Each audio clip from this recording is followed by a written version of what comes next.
Hello everyone. अब हम लोग इक्वलिटी ऑफ मैट्रिक्स के बारे में डिस्कस करने वाले हैं। दो मैट्रिक्स है, उसको इक्वल होने के लिए क्या कंडीशंस होने चाहिए। इक्वलिटी ऑफ मैट्रिक्स के लिए, दो मैट्रिक्स का इक्वल होने के लिए सबसे पहला कंडीशन ये है कि दोनों का साइज सेम होना चाहिए। साइज ऑफ मैट्रिक्स सेम, मतलब ये भी 2x2 मैट्रिक्स है, ये भी 2x2, दोनों का ऑर्डर जो है वो सेम है। ये भी 2x2, 2 रो 2 कॉलम है, इसमें भी 2 रो 2 कॉलम है, तो 2x2 मैट्रिक्स ये भी है, ये भी है, तो साइज दोनों का सेम है। पहला कंडीशन ये होता है। दूसरा, ये इससे इक्वल होता, ये इससे इक्वल होता, ये इससे इक्वल होता, ये इससे इक्वल होता। उसका क्या मतलब है वो आप देखिए। मतलब x माइनस वाई जो है वो 2 से इक्वल है, p प्लस q जो है वो 5 से इक्वल है, p माइनस q जो है वो 10 से इक्वल है, और s प्लस वाई जो है वो नहीं, p माइनस q 1 से इक्वल है, ये इससे इक्वल है, और s प्लस वाई जो है वो 10 से इक्वल है। ये एलिमेंट इससे इक्वल होगा, ये एलिमेंट इससे इक्वल होगा, ये एलिमेंट इससे इक्वल होगा, और ये एलिमेंट इससे इक्वल होगा। ये आप समझे।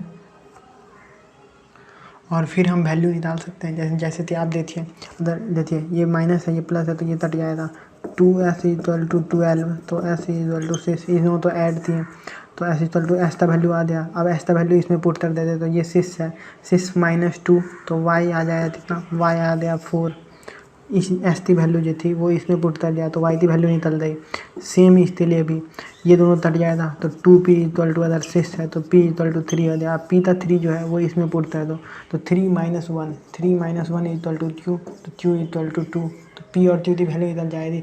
ये बहुत इंपॉर्टेंट है, इस पर बहुत सारे सवाल हैं एक्सरसाइज 3.1 3.2 सब में, तो आप अच्छे से समझिए, ये बहुत इंपॉर्टेंट है। मैं ऐसे ही डिस्कस नहीं कर रहा हूँ, आपका ध्यान कहाँ है, ध्यान बनाइए, यही देखिए। अब एडिशन ऑफ मैट्रिक्स कैसे होता है वो आप देख लीजिए कि अगर ए मैट्रिक्स ये दिया हुआ है और बी मैट्रिक्स ये दिया हुआ है, तो इसका एडिशन कैसे होता है। ए प्लस बी कैसे निकालेंगे, तो ए तो ये है, बी ये है, ए जो होता है एडिशन कैसे करेंगे, इसका और इसको ऐड करेंगे। तो आप देखिए 4 + 1 5, फिर इसको और इसको ऐड करें तो 6 + 2 8, फिर इसको और इसको ऐड करें तो 7 + 3 10, फिर इसको और इसको ऐड करें तो 8 + 5 कितना हो गया 13। तो ये क्लियर हो गया। एडिशन ऐसे होता है, एडिशन जो होगा दो मैट्रिक्स का वो ऐसे ही होगा, एक एलिमेंट तो लो और ऐड करते जाओ। लेकिन मल्टीप्लिकेशन में थोड़ा अलग है, इसका कुछ प्रॉपर्टीज है वो आप देख लीजिए।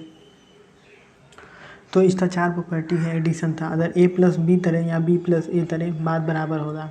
अगर हम लोग a + b करें, अगर 3 मैट्रिक्स दे दिया जाए तो a + b पहले कर लेंगे, फिर c से अगर ऐड करें, और या फिर b + c पहले कर लें और फिर a से ऐड करें, बात बराबर होगा। उसके बाद अगर कोई मैट्रिक्स तो हम लोग नल मैट्रिक्स से अगर ऐड करें तो फिर वो क्या होगा, वो वही मैट्रिक्स होगा, वो वही मैट्रिक्स आ जाएगा, और कोई वैल्यू चेंज नहीं हुआ। तो जीरो से साथ हम लोग ऐड कर रहे हैं तो 3 + 0 क्या होगा, 3 ही होगा ना, तो बस वही यहाँ पे भी हो रहा है।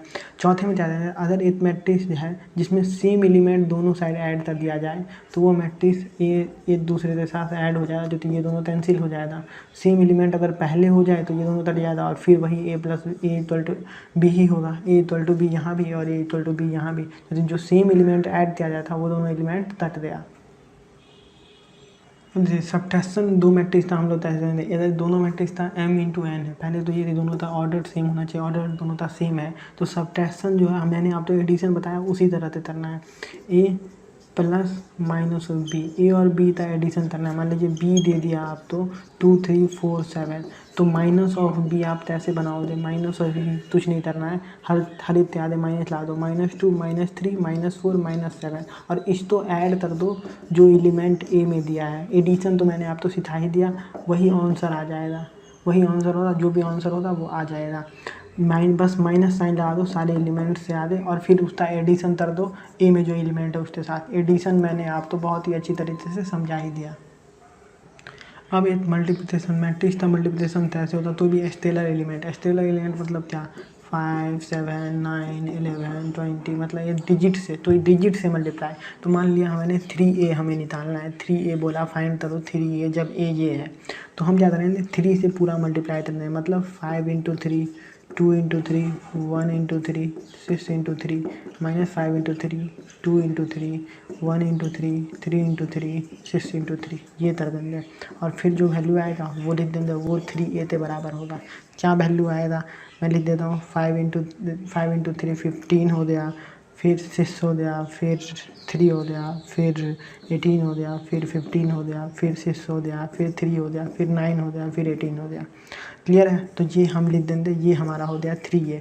ये मल्टीप्लिकेशन जब स्टेलर, तो भी स्टेलर एलिमेंट मान लीजिए यहीं पे बोल देता 5a, तो 5 से सब तो मल्टीप्लाई करते हैं, 5 से कंप्लीट मल्टीप्लिकेशन होता है और फिर जो मल्टीप्लिकेशन आता है वो हम यहाँ पे लिख देते हैं। स्टेलर मल्टीप्लिकेशन ऐसे ही होता है।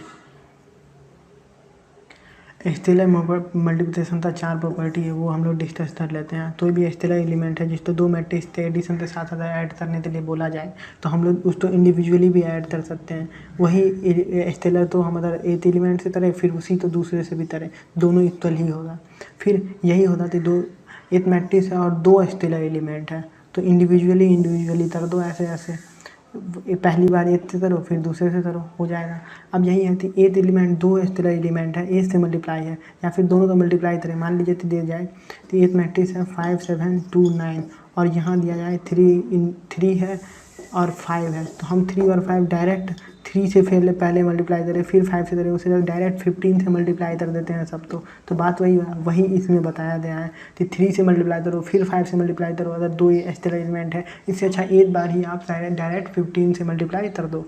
दूसरा और लास्ट जो है वो अगर स्टेलर एलिमेंट नेगेटिव है तो हम नॉर्मल एलिमेंट है जैसे कि -3, तो अगर हमें 5 4 2 9 से मल्टीप्लाई करना है तो डायरेक्ट हम 3 से कर देते हैं और बाद में माइनस ला देंगे सबके आगे, बात वही हो जाएगा। या फिर हम पहले माइनस ला दो, या तो बाद में ला दो, या तो पहले ला दो, बात वही है।